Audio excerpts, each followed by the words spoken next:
you aren't happy with your images and you're blaming it on your camera company's color science, you might just suck. And you know what? That's okay, because we all sucked at some point. I still suck at a lot of things. I'm still learning a lot of things. I will forever be learning everything and anything about art, because that's just the name of the game, especially as technology changes. I don't think a lot of people realize we're living through an era of mass change in photography.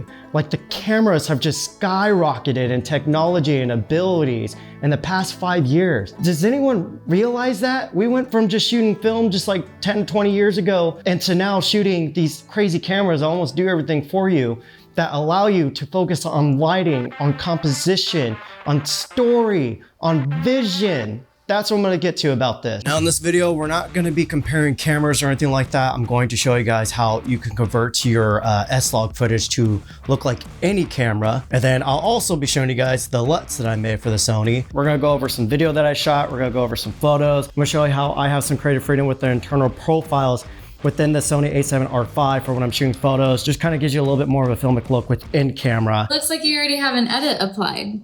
It's very vintage. It looks like you might be a professional photographer. I'm gonna start off with the color profiles I have within the Sony. Before, I did own the a7R4 like 3 years ago, and I would show clients and models like the back of the camera, and a lot of the times their reactions weren't super enthusiastic. Yeah, that could just be because my shots were shit. When it came to the Canon or Fuji cameras, the colors always just looked better.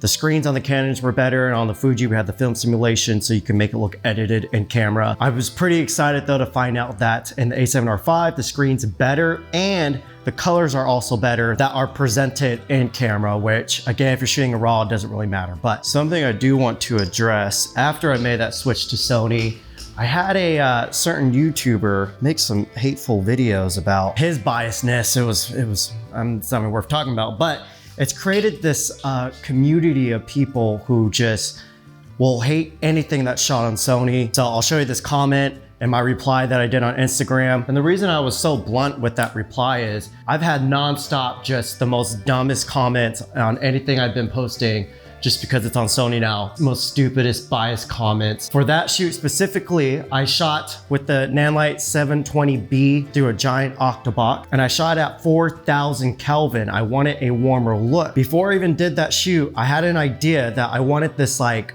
sepia influence, like vintage bar looking type of color and like a thickness to the edits. So when I was shooting it, I had this like ambient color fill in the whole room that was set to like this teal look. I had a daylight balance hair light, and then again, the key light was set to 4,000 to just get that overall warmer look. If you go look at all my previous work, I tend to push my skin tones a little bit more warm tint, just because I like a warmer look, like I'm heavily influenced by just Western stuff in general. He totally disregarded the lighting, the editing, the style and the influence I was going for, and just immediately just had this made up idea that the skin tones are bad. Anyways, don't be that person. This is, again, an art form. This is about having a vision and capturing it, or capturing stories and sharing stories. It's about community. It's about art. It's about capturing life. So just bounce it off this guy. Okay, so there's 3 things that go into getting this more cinematic look in camera. First thing is the color profile, which we'll start with, and then white balance, and then tint. So let's just get going on it. Go on our color tone. Let's go to our creative look. You see I'm on Vivid 2. If I go to the standard, this is what it ships with. This is standard. It looks fine to me. It's a little bit uninspiring though. So once when I got the camera, I immediately went in and tried to start figuring out how to get a cooler look. I go down to this first personal profile you can put in there. And these are my settings. Your settings will probably be different. If you like this look, you can copy this. I think the important thing is I have the highlights turned down. You see, if you pump them up, it just makes them a little bit harsher, but this rolls them off a little bit. Gives it a little bit more of a creamy filmic look. Sometimes I will bump up fade as well. It just kind of gives a little bit more of like that Fujifilm curve roll off that you could do in there. Just use this to your creative will here. So that's the profile, but now let me show you the white balance trick. So you see I have an auto white balance, and if you look here, you'll see that there's a tint that I put into there. Coming from Fujifilm, a lot of Fujifilm shooters, our film simulations are not just based off the inner profiles, which really give that look, but also changing your white balance and your tint. We do that a lot on the Fujifilm cameras just because you can really push it around. So I'm basically using that same theory in here. The tint that I usually keep it at. Most of my work, I like more of a warmer, vintage, Western-y type look. So this is tend to where I push it. Say if you're someone who still believes Canon colors are just better, they tend to do more of a magenta look. There you go. In camera, more magenta look. But say if you wanted to go for just like say if you're doing like some street photography and you're in the city,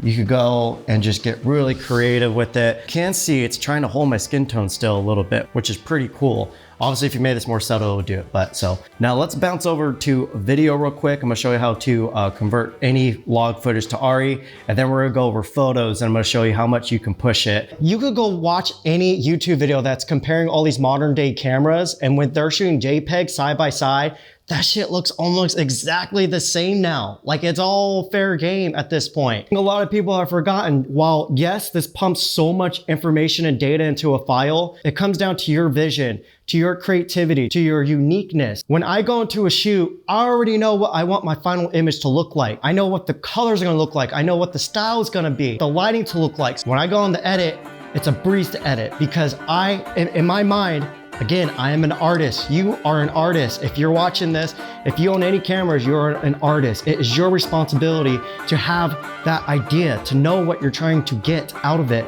So when you go into post, it's gonna be easy. Like that's the trick. Color science does not matter. What matters is being an actual artist. So it's simple. You just take your color space transformer. I'm gonna slap it on a note here. I'm going to change this to S-Gamut 3, Sony Log 3. Right there, it's just it basically puts into a Rec 09 color space, but we're gonna do one thing above that. We're gonna change to Arri Log.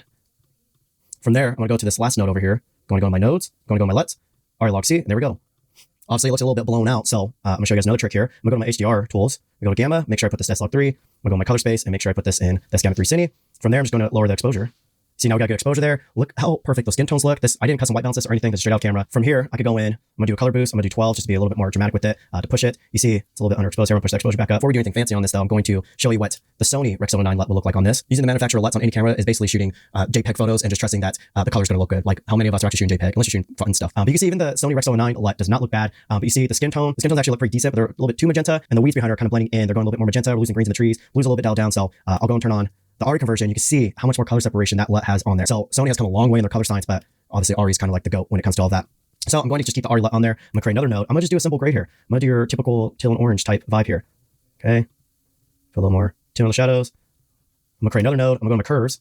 Pretty much gray like I do with my photos. Create a little bit of S curve here. Okay, I'm gonna go back to this node real quick. I'm going to cool down the image a little bit. Let's put a little bit more of a green tint in there as well. I personally like more of a little bit of a warmer yellowish look. And there we go. That's our shot. Like, I don't see why anybody would complain about this and say, oh, Sony doesn't look good, blah, blah, blah. So I just did a little alpha matte on here, and we're just getting solely skin tones on here. And you can see, even with just Syn Match, those skin tones are literally right on point. Even in my previous videos, people have been like, oh, these colors look different. I could tell Sean Sony, you're so full of shit because I do this. And the skin tones are always right on this line. All right, guys, last but not least, we're gonna go over raw photos now from the A7R5. And I just kind of want to try to prove the fact that any camera, no matter what brand you're shooting on, they're giving us so much data and information in the raw file to where it's up to us to get final deliverable images that we are happy with. The best way I can say this is, say if someone gave you a full kitchen full of ingredients and they told you to bake a cake. If you're someone that doesn't know how to bake a cake, you're not going to be able to make a damn cake. But if you're someone that knows how to cake, you're going to be able to make something magical with a full kitchen worth of stuff. That's what a raw file is. It's a kitchen full of everything you would ever need. So again, this whole thing of just like, so you can see this, the photo shoot we did. I'm gonna close down my curve because that's like a secret touch that I do. I don't want my copycats out there copying my look. I'm gonna just reset this. This is what it looked like straight out of camera. You can see I like shooting a little bit underexposed. It's just what I do. You can see my white balance was set at, since I was shooting in studio, I did put it in, I think I had it in shade on the white balance. Just get even more of a warmer look. Like, it wasn't lying that I love warm, just like color temps. But you see, if I do daylight, it cools it down a little bit. Already, you can see the green light that I had on her. You can see it's bouncing all around here. It's getting on her skin tones a little bit, but at the same time, Look at these magentas and this flesh like blood tone in her cheeks over here. We're gonna make a selection. So you see it's really just affecting her skin tones. Obviously the backdrop I was using is basically a skin tone backdrop. But let's just see what happens if I pump that. Oh, look at all that data in there. That's weird. Let's, oh look, I can make her look pink. That's crazy. I'm sorry to be condescending, but the whole point of me doing this is just to show you we can push these files all over the place. I can make her look like an alien. Look at this. I can make her look like an alien. So you're telling me that you have all this data, but it's the camera's fault that you can't get good skin tones? Is it possible that you just haven't studied skin tones enough to where whatever camera you're shooting on, and when you go and edit it, you're gonna know how to shift that file to get the right skin tones? Is that a possibility maybe? I'm just gonna take that off because the skin tones look just fine straight out of camera. I'm gonna apply my curve. I'm gonna hide it though. So far this is just my simple curve adjustment. I'm gonna go in, I'm gonna boost this up a little bit. I'm gonna start shifting all this stuff around here. So you see we're getting like this cool vintage look already. I'm gonna go to my color wheels. Again, the color wheels, I basically base it off the way I like to shoot film. I like to shoot Kodak Portra, either 400, 800. And then I like getting the film scanned on the Fuji Frontier scanner, which does like these pinkish highlights, a little bit more golden skin tones, and a little bit, sometimes it'll do like a little bit of a teal look in the shadows. So I'm gonna pump in some blues there. I'm gonna take those greens, I'm gonna push them a little bit more teal. I'm gonna go in, I'm gonna pump in more color into those shadows. And I'm gonna boost up my exposure a little bit more. So again, guys, I don't know about you, but these skin tones, and I did 0 corrections to the yellow or the orange.